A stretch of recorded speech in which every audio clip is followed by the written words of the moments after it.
राजस्थान शिक्षक संघ शेखावत के जिला शैक्षिक सम्मेलन में आप सभी का हार्दिक स्वागत अभिनंदन। अब आपके सामने कर्मचारी महासंघ के जिलाध्यक्ष पोकरमल जी अपनी प्रस्तुति और अपना वक्तव्य देने जा रहे हैं। उस पर चर्चा करते हैं। ये सम्मेलन बहुत ही नाजुक परिस्थिति में हो रहा है, क्योंकि एक तरफ जो सरकार है वो हमारी जो ओपीएस हमें दी गई है उसे एमपीएस में वापस पलटे जाने का खतरा है। और ये खतरा इतना ही नहीं है,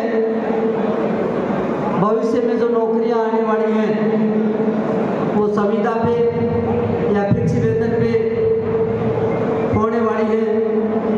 इन खतरों के प्रति इन सम्मेलन के माध्यम से हम हमारे शिक्षकों को रूबरू करें, उनमें चेतना का संचार करें। और अब ये जो लड़ाई है वो केवल हम शिक्षकों के संघर्ष के बल पे नहीं जीत सकते। इसलिए जो कर्मचारियों में सबसे बड़ा घटक संगठन है शिक्षक संघ शेखावत, उसकी ये महती जिम्मेदारी हो जाती है कि वो सभी कर्मचारी संगठनों को साथ लेते हुए एक साझा संघर्ष के लिए कर्मचारी महासंघ के बैनर पर साझी लड़ाई लड़े। तो अब जो हमारी छोटी मांगे थी या रोजमर्रा की जो मांगे थी, उनसे कहीं बड़े आंदोलनों के लिए हमें हमारे शिक्षकों को तैयार करना होगा और उनमें उसे चेतना का संचार करने के लिए ये सम्मेलन एक महत्वपूर्ण मील का पत्थर होता है। तो मेरा इस सम्मेलन में भाग लेने वाले सभी शिक्षक भाइयों बहनों से निवेदन है कि यहाँ से हम जो विचार विमर्श करें उस विचार विमर्श को नीचे हम कार्य स्तर तक लेकर जाएं और शिक्षकों और कर्मचारियों का एक बड़ा आंदोलन खड़ा करें, ताकि हमारी सेवा शर्तें और हमारे जो स्थायी नौकरियां और उसी के साथ ओपीएस को सुरक्षित रखा जा सके। तो हमारे जो बुढ़ापे का सारा ओपीएस है उसे हमें जिंदा रखने के लिए और बड़ी तैयारी के साथ और बड़े संघर्ष के लिए तैयार रहना होगा। और संघर्षों के लिए तैयार नहीं रहेगा, हमें सरकार कुछ फैसला ले उससे पहले इतनी तैयारी से उसका विरोध करना चाहिए कि सरकार हमारी ओपीएस की तरफ आंख उठा कर भी नहीं देखे। और प्रांतीय नेतृत्व से भी हमारी ये गुजारिश रहेगी कि सरकार अगर ऐसी कोई गुस्ताखी करने की कोशिश करे तो उसे बिना कोई समय गवाए ही तुरंत ही सरकार को जवाब देने के लिए बिना उन्हें समय दिए ऐसा अगर कोई तुगलकी आदेश आता है तो उसका विरोध करने के लिए कर्मचारी महासंघ और शिक्षक संघ है वो अपनी रणनीति तैयार करेंगे। इसी आशा और उम्मीद के साथ कि जो नेतृत्व है हमें संघर्ष के लिए दिशा देगा, हमारे शिक्षक साथी और कर्मचारी भाई उसको पूरी ताकत के साथ में लागू करेंगे और सरकार के जो मंसूबे हैं कर्मचारियों के हितों में जो कटौती करने की उन्हें नाकाम करेंगे। इसी आशा और विश्वास के साथ मेरी वाणी को विराम देता हूँ। धन्यवाद सर। ढूंढ लेते हैं तो ढूंढने वाले तो इतनी कमियां ढूंढ लेंगे कि उनकी कमियों को हम दूर नहीं कर सकते। और हर लिहाज से फतेहपुर का सम्मेलन शानदार रहा। तो फतेहपुर के साथियों को जितना धन्यवाद दिया जाए वो कम है। इसी के साथ हमारे ब्लॉक के जो साथी हैं, हर बार हम कोशिश करते हैं कि सारे ब्लॉक अच्छी तरह से भागीदारी करें और सम्मेलन सफल हो। अब या तो नेतृत्वकारी साथी, मेरा तो हमेशा से यही मानना रहता है कि हम जैसा चाहते हैं वैसा हो जाता है। अब कई बार या तो हम अच्छे से चाहते नहीं है या नेतृत्वकारी साथी चाहते हुए भी होता नहीं है। इस बार हर ब्लॉक ने इतना बेहतरीन काम किया कि शायद मैं पहली बार किसी को धन्यवाद दे रहा हूं। नहीं, मुझे तो काम करने वाले लोगों में कमियां ही कमियां नजर आती। तो सारे ब्लॉकों के साथियों ने बेहतरीन प्रयास किया और प्रयास का रिजल्ट भी आया। तो यह लगे कि कुछ तो बड़ी बन खाई। तो सभी ब्लॉकों के साथियों का प्रयास था कि यहां बेहतरीन उपस्थिति हुई। और भाई नंद किशोर ने बता दिया था कि पहले मीटिंग में बात चली थी कि नित्य मेघालय से तो गाड़नी है। तो फारिजिंग में आए भी जो थे गाले तो नीतो गाला तो मीट मार टूट जाए नीतो तो गाले रहे अब तो गाले में जा मीट मार बिठे खत्म जाए वो मीट मार चालू रात नहीं है या ज्यादा गालसा और सभी साथियों ने बेहतरीन प्रयास किया। तो जिले के सभी ब्लॉकों के नेतृत्वकारी साथी हैं उनको भी मैं प्रांत कमेटी की तरफ से धन्यवाद देता हूं वो भी इसमें क्योंकि प्रांत में सबसे शानदार सम्मेलन हुआ है तो वो सीकर का हुआ है और उसके बावजूद हुआ है कि नीम का थाना हमारे 4 ब्लॉक अलग हो गए और उसके बावजूद हमारे साथियों को ये दबाव था कि उससे अगर संख्या कम होगी तो लोग इस बात को नहीं मानेंगे कि नीम का थाना अलग हो गया इससे संख्या कम हो गई।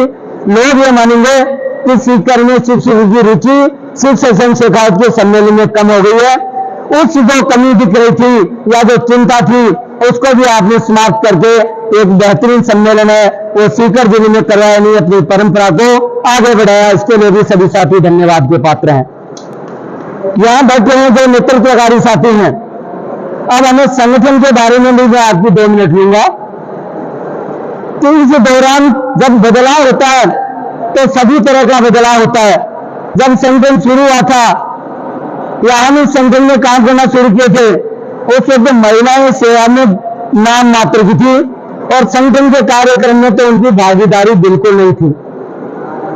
अब महिलाओं की संख्या भी बढ़ रही है ये अच्छी बात है लेकिन फिर भी हमें संतुष्ट होने वाली बात नहीं है क्योंकि सीकर जिले में मैं जहां तक मानता हूं महिला शिक्षिका बहनों की संख्या 35 से 40% से कम नहीं है। इस इतनी बड़ी संख्या को अभी बात कर रहे थे बोलने की कि हमारी बहनों को हम बोलते नहीं मैं तो ये मानता हूं बोलने का मौका ही नहीं देते तो इनमें से नेतृत्व नहीं आएगा तो 40% संख्या तो है महिलाओं की और शिक्षा विभाग के बेड़े में पिछले 2-2.5 साल में 20% नए शिक्षकों की भर्ती हुई है तो 40 और 20 60% इनकी संख्या होती है। बाकी बच्चे 40% में अगर हम मेहनत करते रहे तो वो सफलता नहीं मिल सकती। तो इन नेतृत्व को उस तरफ भी जाना चाहिए कि उन्हें भी इसमें जोड़े। हमने सम्मेलन की तैयारी की मीटिंग में चर्चा की थी कि सीकर में जितने शिक्षक नौकरी करते हैं उतने ही सीकर के शिक्षक दूसरे जिले में नौकरी करते हैं। हमने इस मीटिंग में चर्चा की थी सैकड़ों की संख्या में दूसरे जिले में नौकरी करने वाले शिक्षक यहाँ आएगी लेकिन उस तरफ हमारा प्रयास मैं जहां तक समझता हूं उतना नहीं हुआ जितना हमें करना चाहिए था। उसमें हम स्कूल इकाई नहीं रहेगी उसमें गांव हमारी इकाई होती है। हमें हमारे गांव में हमारे परिवार के लोग हमारे रिश्तेदार जान पहचान के लोग हैं उनको हम संगठन से जोड़ें और इन सम्मेलन में लाएंगे तो दूसरे जिलों में भी संगठन का विस्तार होगा और हमारी ताकत बढ़ेगी। ये हमारी सम्मेलन और संगठन के बारे में चर्चाएं हुई। अब इसी के साथ एक मैं मेरा प्रस्ताव भी देना चाहता हूं कि उसे भी हमें सरकार को भेजना चाहिए कि हमारी बहनों को CCL दी है और मैं जहाँ तक समझू CCL एक राड को जो शुक्र मिले और बहुत सी जो बहनें CCL के दायरे से बाहर हो गई हैं वो तो कहती थी जो जब मखाल टेम कर दिए तो चुप। लेकिन हमारा संगठन में जो काम करने वाली बहनें हैं वो और चाहे शिक्षक हो हम बहुत ब्रॉड माइंड और आगे तक देखने वाले लोग हैं कि उन्हें वो CCL इसीलिए दी गई है कि उनके जो बच्चे हैं मोदी इस देश की धरोहर है और उनके पालन पोषण के लिए उन्हें छुट्टियां दी गई है।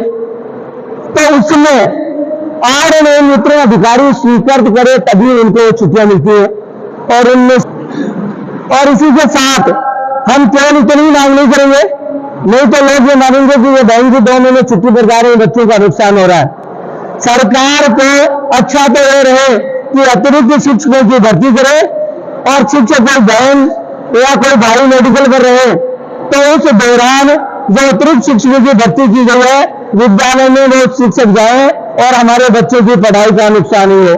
अगर सरकार तत्काल ऐसा काम भी नहीं करती है तो बहुत सी जगह जैसे विद्यार्थी मित्र शिक्षा मित्र करें तो वैकल्पिक रूप से अस्थायी रूप से ऐसे शिक्षकों को उनके स्थान पर लगाया जा सकता है ताकि हमारे बच्चे की पढ़ाई में भी व्यवधान नहीं आए और हमारी बहनों को मांगते ही CCL मिले। ये मेरा प्रस्ताव है कि हमें ये सरकार तक भिजवाना चाहिए। बहुत सी बातें आपने सुननी है बहुत सी और भी सुनेंगे। मैं मेरी इन्हीं बातों के साथ सभी जो यहाँ मौजूद हैं उनको हृदय की गहराई से धन्यवाद देते हुए इस उम्मीद के साथ मेरी बात समाप्त करता हूं कि आप इसी ऊर्जा और कार्य क्षमता से काम करेंगे तो हमारा संगठन है दिन दूनी रात चौगुनी प्रगति के पथ में आगे बढ़ेगा और किसी भी सरकार की औकात नहीं रहेगी कि वो हमारी बातों को नजरअंदाज करे। धन्यवाद साथियों।